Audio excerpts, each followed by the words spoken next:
Në kuadër të festimeve për 35-vjetorin e Partisë Socialiste të Shqipërisë, është zhvilluar një aktivitet politik dhe ceremonial ku kanë marrë pjesë drejtues të lartë të partisë dhe figura të saj historike. Kryeministri Edi Rama, në fjalën e tij, ka vlerësuar rrugtimin e Partisë Socialiste ndër vite, duke e lidhur atë ngushtë me transformimet politike dhe sociale të vendit në 3 dekadat e fundit, duke marrë shkas nga protesta për zvërnecin që zhvillohet vetëm pak metra më larg përballë kryeministrisë. Rama tha se janë prodhuar përmbajtje për të ushqyer zemërimin. Protesta nisi me zemërimin e drejtë për një akt dhune dhe me kërkesën e padrejtë për anullimin e një investimi madhor që do të ndikojë ndjeshëm parametrat ekonomik dhe social të Shqipërisë.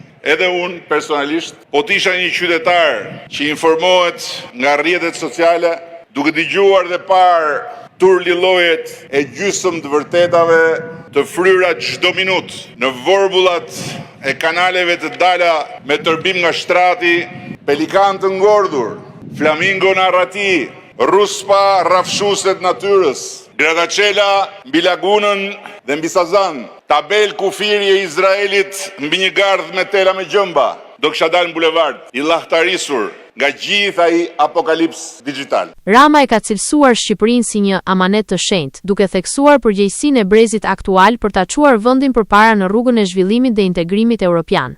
Për ne, për mua, Shqipëria është një amanet i shenjtë në syt, në mendjen dhe në zemrën time.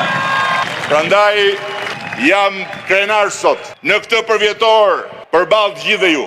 Qoftë përballë atyre që më besuan kur mora drejtimin e kësaj partie të madhe, qoftë përballë atyre që ishin në drejtën e tyre të mos më besonin, si njeriu në dur në krye të kësaj familje politike. Kryeministri Edi Rama tha se protestuesit po manipulohen, duke i quajtur një kurth që po nxitet edhe nga vendet e huaja. Rama i ftoi protestuesit që të shkojnë të shohin faktet. Dhe në emër të atyre interesave, në tryezë ne kemi bërë qartë 2 gjëra themelore. Ishulli nuk shitet, gjë që për hir të vërtetës as nuk e kanë kërkuar. Dhe ishulli nuk jepet me qera.